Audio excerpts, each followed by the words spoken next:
managing expectations is very difficult to do because we always want to sell that we've got the solution and wow people. And sometimes you can't wow people. All you can do is give them the conditions by which they can experience something they haven't experienced before. Tell people what you expect from them, otherwise you won't get it. I'm doing a study right now. What is very clear is that the senior mentors come into it with a totally different expectation set than the junior mentees. Without that alignment, the junior people say, well, I'm not getting what I want. I'm just going to remove myself from getting mentoring. And then that has long-term effects on their capabilities and their success in their careers.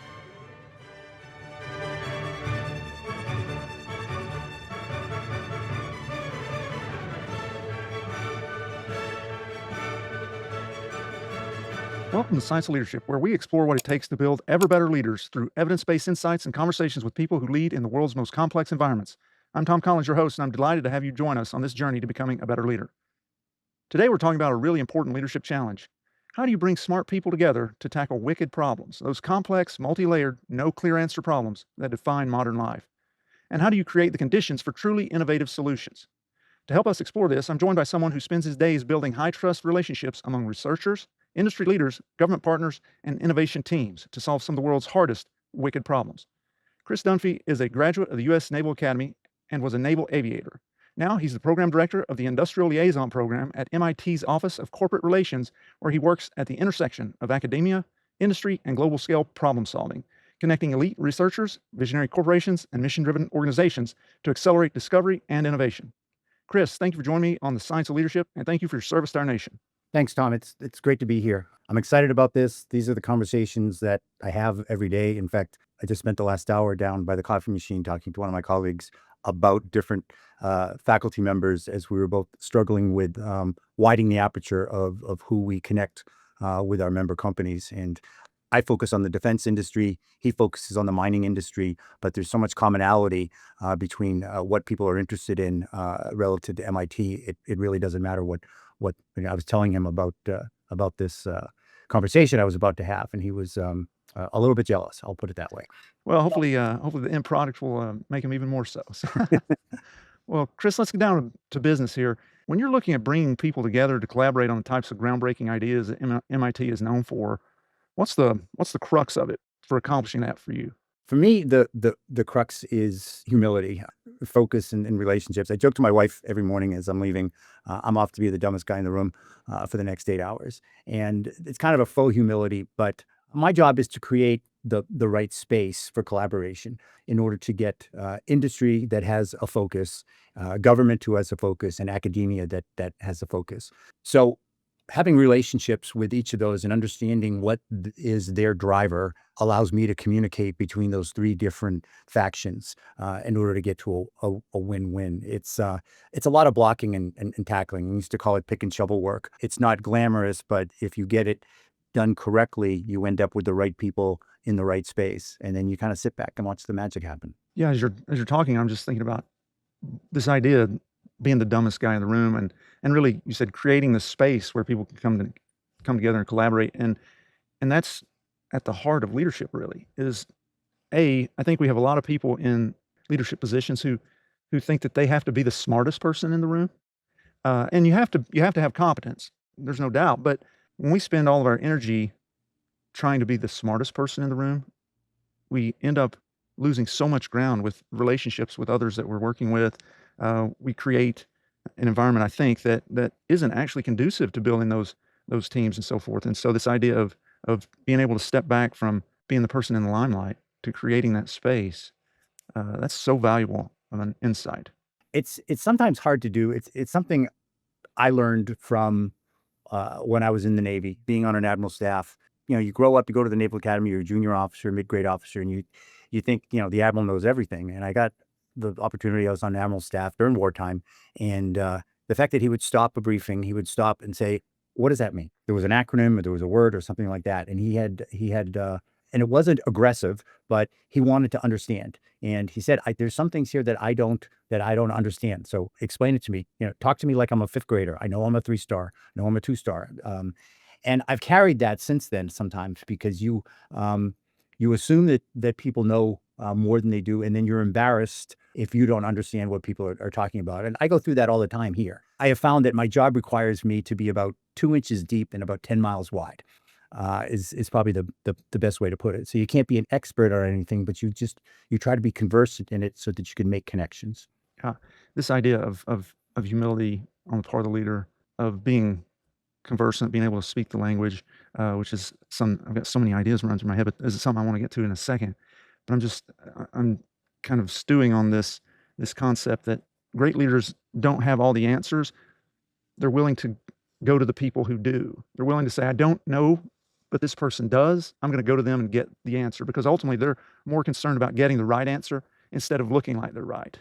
It's funny. The industrial liaison program here at MIT is a membership program.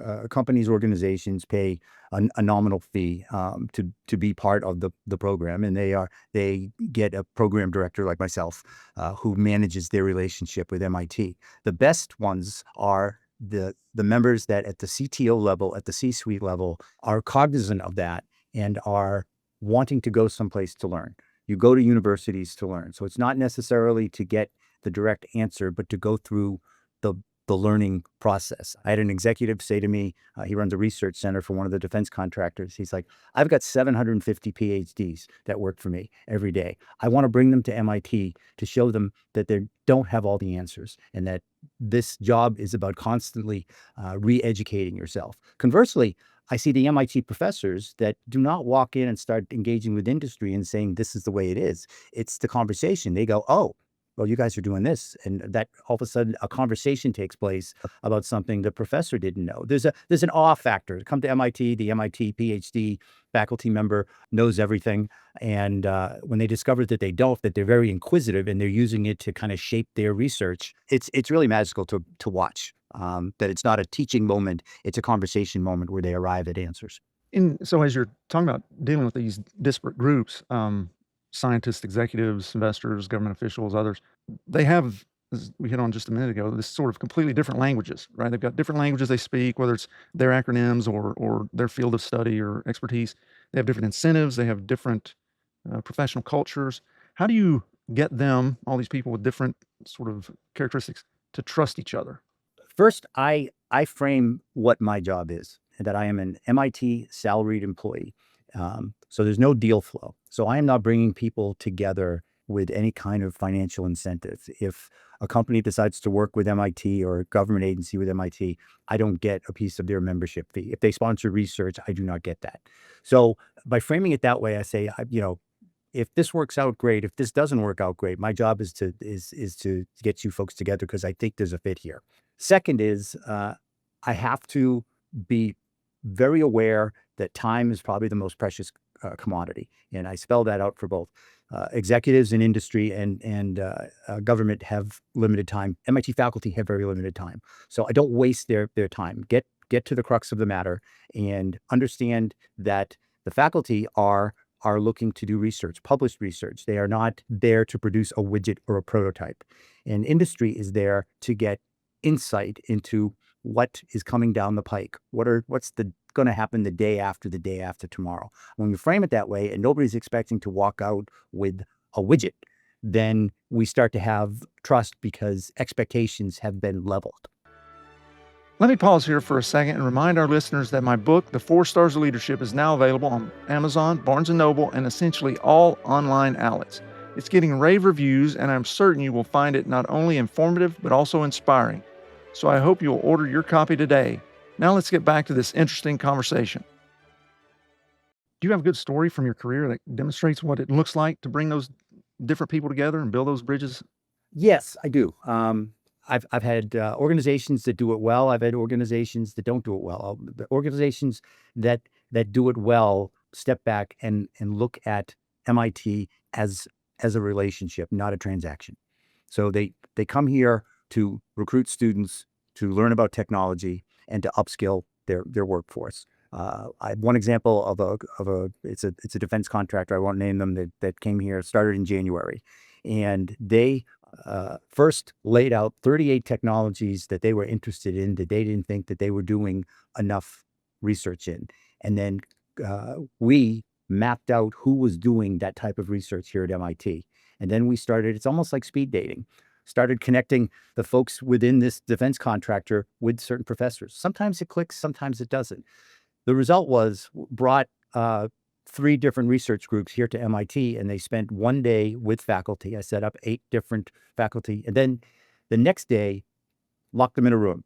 And they did an offsite without any phones or laptops or anything like that. And they digested everything they learned. And they came out with an engagement plan of how they wanted to engage with certain professors, and then started to break it down at the lower levels. So the C-level folks kind of drove where they wanted to go, and then let the subject matter experts start to take it in different ways, and they were empowered then to get into NDAs, et cetera, et cetera. So that's how it's supposed to work, where it's a full engagement. It's great for me because I tell them, I said, you guys are the prototype. If I could duplicate that with every organization, my job would be a lot easier. I still think it's the best, other than flying off the carrier. This is the best job I've had in my entire life. Well, that's great. I think I could imagine that'd be very fulfilling to be able to bring groups together like that and help them move toward innovation and achieving things that perhaps they were hopeful for but weren't certain that they could achieve. So It's like raising children, and I hate to put it that way, but once you've made the introductions and there's a bunch of different engagements going on, I kind of say I don't have to be involved in every conversation anymore.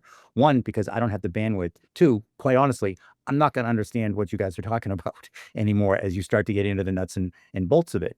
I just kind of track along to make sure that they're not hitting roadblocks that I can help eliminate, which are typically logistical, or there's something to do with IP, or there's a dynamic tension between what industry wants and what academia wants.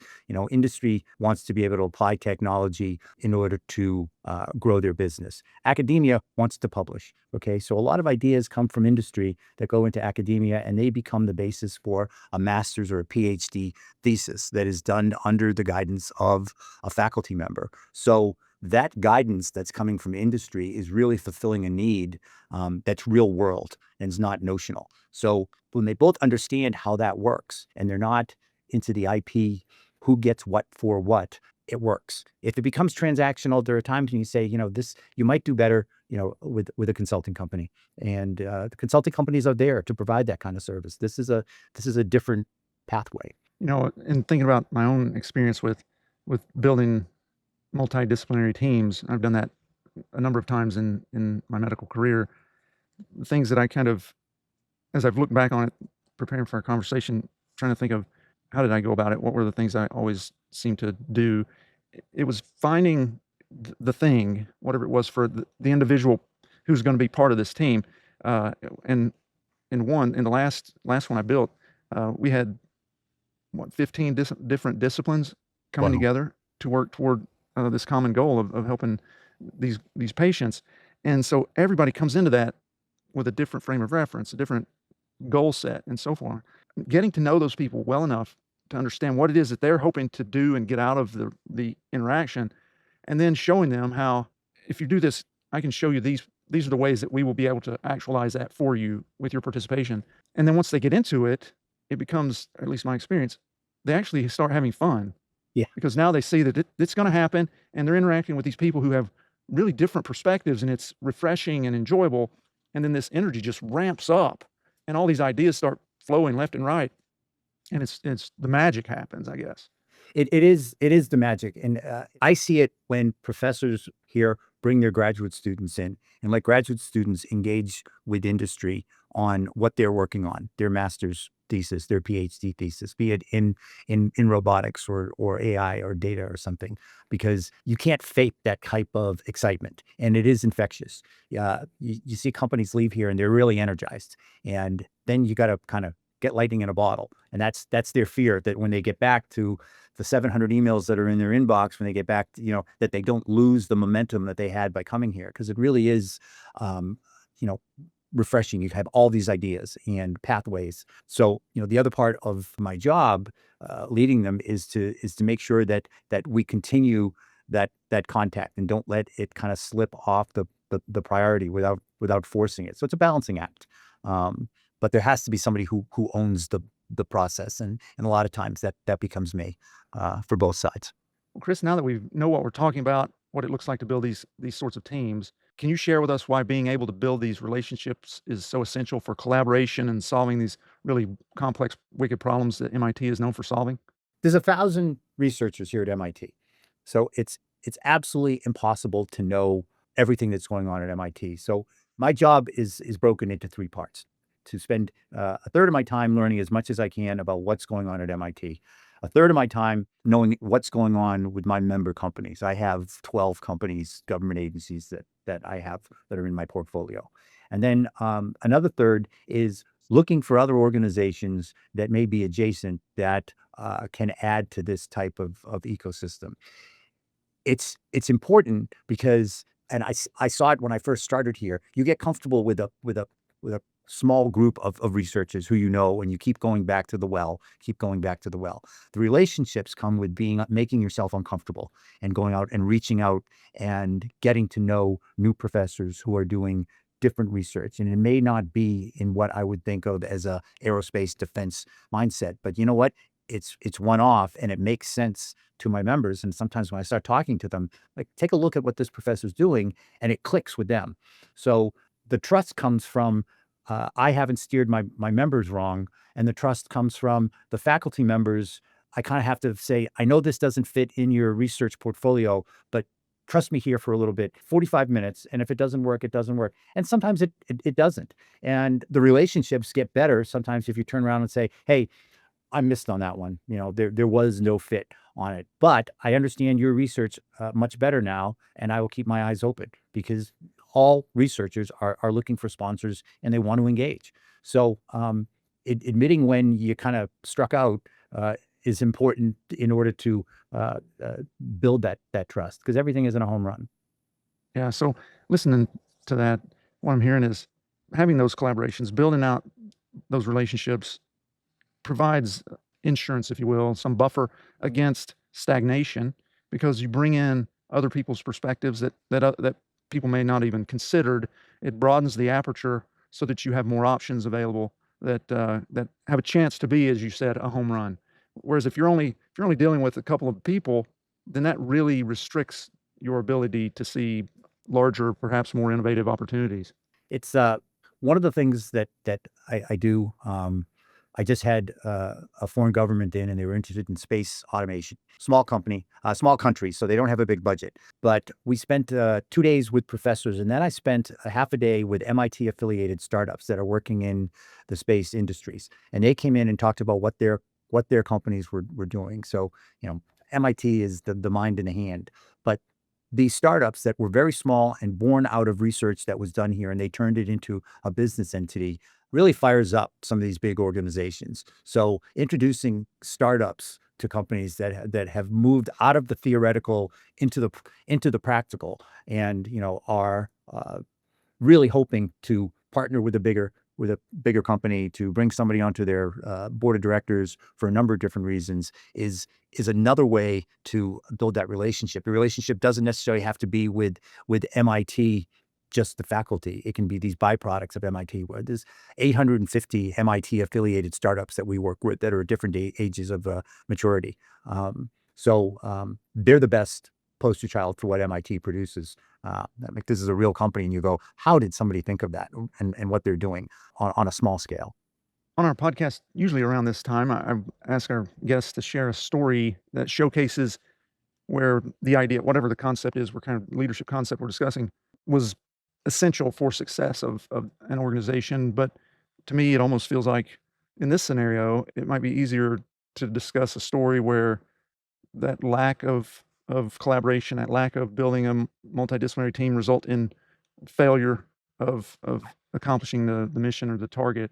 I don't know your thoughts on that, or if you have a story that goes either way, but I've got two quick stories on things that I would say were misses. One was a government agency, and one was a private company. And I mentioned the term before. They both approached the relationship with MIT, with universities as a transaction.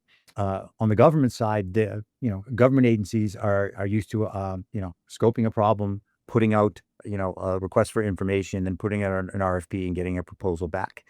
They were looking at academia that way. So, this is our problem, come back and solve it. And then delegated it so far down in the organization that the person that was actually tasked with the relationship didn't have the legitimate authority really to make any decisions. So they were in the business of collecting metrics. How many times did we talk? How many different professors, how many people attended this meeting? And that's no way to measure or quantify innovation or collaboration. And at the end of the year, they're like, we're not really seeing the ROI from the year that we spent at MIT. I'm like, well, I said, it's kind of akin to somebody that joins the gym full of fervor on the 1st of January and says, yep, I'm going to get in shape.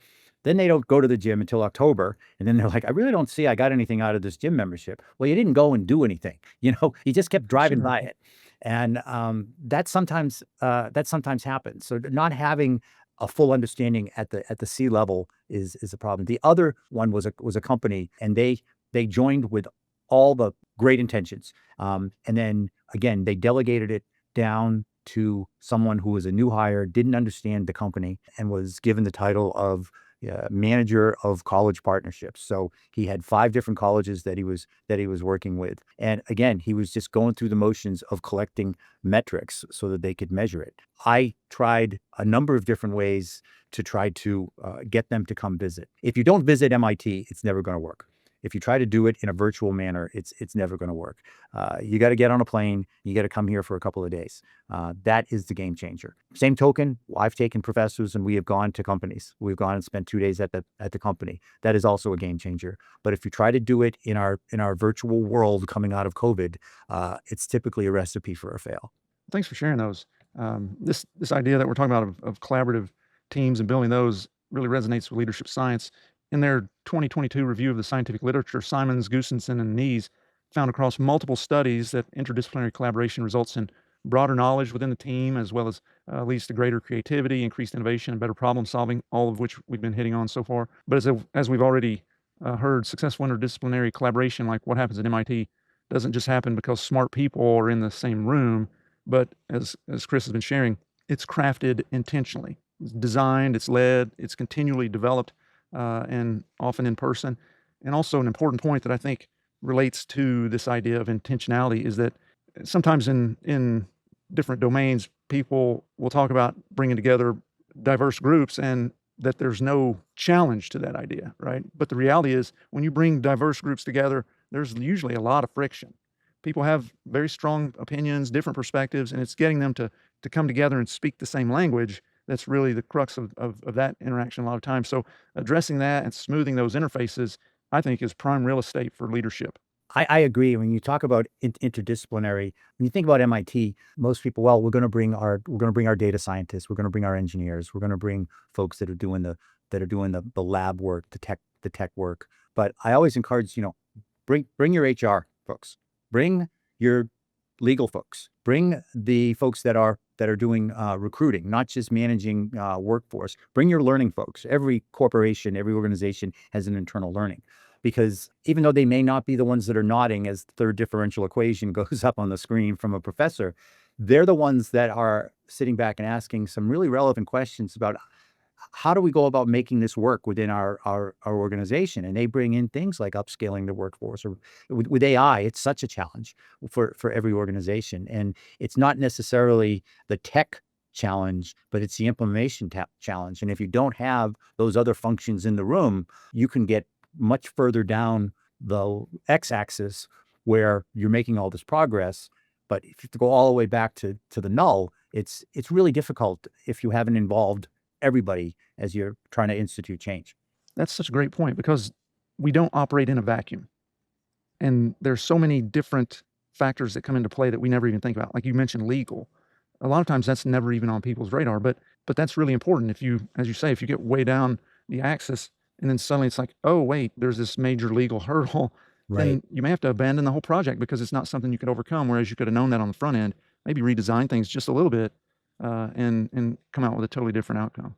Most organizations that come here, they're interested in tech. I always try to include at least 1 or 2 professors from Sloan, from the School of Management, because it goes everywhere from workforce development to compliance issues. The security studies programs start to look at international implications. Simple things like energy very quickly get into policy. So you're not just talking about technology, you're talking about how do you operate under policy and where's policy going on those. And they haven't been thought of. So it goes back to trust. Once the organization trusts you and say, I know this wasn't on your Christmas list of people that you wanted to see, but for 45 minutes, I think you should talk to Professor X because he is really plugged into digital transformation from an organizational standpoint. He's not going to talk about the tech side of it, but for the executives, they go, wow, we hadn't really thought about that.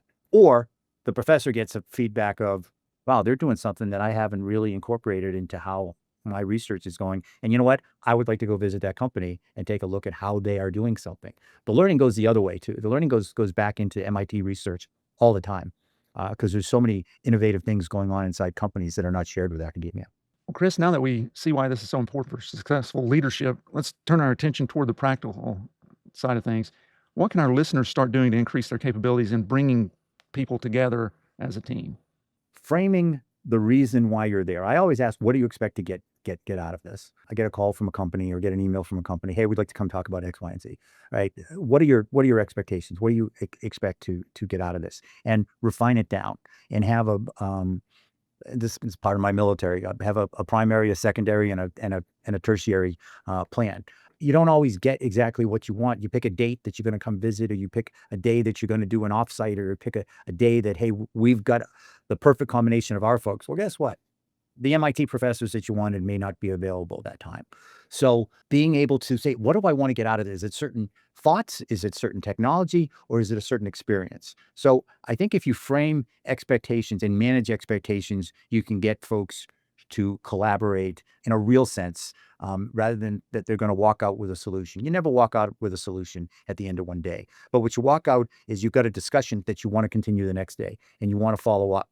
And if it looks like success, then those folks start talking offline to each other. And then again, it's my child analogy. Now your child's riding the bike without you holding on to the back of the seat anymore, and they are off on their own, and you move on to the next problem. So managing expectations is very difficult to do because we always want to sell that we've got the solution and we're here to help and wow people. And sometimes you can't wow people. All you can do is give them the conditions by which they can experience something that they haven't experienced before. Setting expectations is something that's, I think it's on one hand elementary, but on the other, it's something that people so often fail to do. They assume that this is what we're going to try to do, or this person wants that, or whatever it may be. And so that was something as I was working on my book and things, setting expectations. Tell people what you expect from them, otherwise you won't get it. And then I'm doing a study right now where I'm looking at expectations and why junior people may not be engaging in mentorship. And what is very clear, the biggest finding in the study so far, and I don't think it's going to change because we're almost finished collecting data, but is that the senior mentors come into it with a totally different expectation set than the junior mentees. And so without that alignment, the junior people say, well, I'm not getting what I want. I'm just going to remove myself from getting mentoring. And then that has long-term effects on their capabilities and their success in their careers. And that translates to exactly what you're saying, that setting expectations is critical to success. When a group comes in, usually between 12 to 15 from an organization, as people are doing their introductions of who they are, because I don't know usually who everybody is, just my point of contact, and they're introducing themselves. I always ask, what do you expect to get out of the next 2 days, 3 days that you're here at MIT? And based on their function, it's the other people in the group haven't heard what that person is expecting to get out of it. So it's a good scene setter. I learned a year ago, professors now have asked a lot of times saying, hey, what are they hoping to get out of it? And can you set up a Zoom call with somebody? I just want to talk to them for 15 minutes before they come to visit so they can align themselves so that their expectations are matched with the subject matter expert within the organization. Just basically to do exactly what you said, to get this closer to this. So you avoid that and make the most out of the time that you have in person. Again, that goes back to pick and shovel work. Nobody likes setting up Zoom calls and aligning schedules and everything like that, but it makes the day run so much better because there's not a disconnect from the get-go. Absolutely. One of the techniques for great teaching, at least of adult learners, I learned this when I was doing a course at my previous institution, but is typically I'm the professor, right? And so I go into this setting and I've got medical students, residents, fellows, et cetera, and I just tell them what I think they should know. But the actual masterful approach is to stop and say, what are you hoping to learn today? What is important for your learning? What do you want to get out of this? And often it is far removed from what I might expect them to say.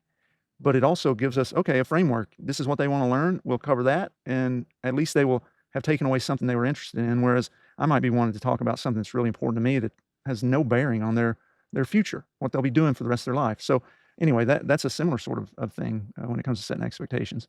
It is completely, and professors are the same way. I've had pushback numerous times where I don't see how my research is relevant to this company, and, I give it a couple of different attempts to frame it, and sometimes the professor's right, sometimes they're open-minded and say, "Yeah, I can make time in my schedule, I would like to meet with them. You've kind of you've convinced me."